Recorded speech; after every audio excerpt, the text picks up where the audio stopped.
Galera do YouTube, galera do Brasil, desbravadores, quem é desbravador, você vai aprender hoje com a gente a fazer um fogo. Coisa mais simples. Primeiramente você tem que ter uma isca como essa. Como que é feita essa isca? Você pega um algodão e vela. E envolve a vela no algodão. E você só deixa uma pontinha aqui, ó. Tá vendo? Para fora. Envolve o algodão na vela. Isso. E você entende. Envolve o algodão na vela. Vocês Não entenderam, atrapalha o pessoal? desenvolvimento. Aí você põe a pontinha para fora e coloca aqui. E pega uma pederneira e começa a agulhar ela. Só acha o lado certo da pederneira, tá? E, ó. E essa pederneira aqui não tá fazendo, né? Pode jogar fora essa aí também? Apoia.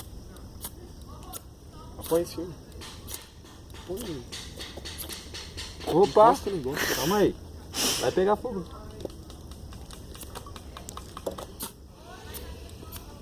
A minha pederneira é melhor do que essa aqui. Esse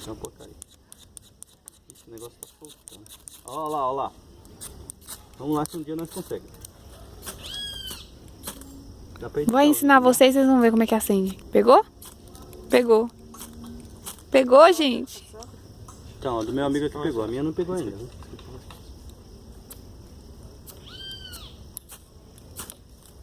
Já foi. Aí, galera, ó. Venham ver aqui, ó. Tá vendo? Sim. Isso tudo é ao vivo, tá?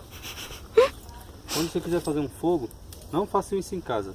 Tem uma pederneira No quarto ainda. e um algodão com vela. Você envolve a vela no algodão e deixa só uma pontinha para fora. Aqui, ó. Vou explicar de novo. Tá vendo? Você pega o algodão, aqui tem algodão.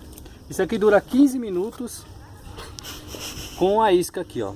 15 a 20 minutos. Então você vai acender seu fogo aqui sossegado e não vai ter nenhum problema com o fogo. Pode chover, ó. Olha o tempo como que tá. Mostra o tempo pro pessoal.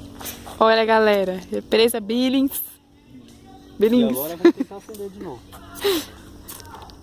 A plateia em volta, né? Apoiando a causa Aí, ó. aqui. Agora pegou. Agora pegou. Aí você já envolve.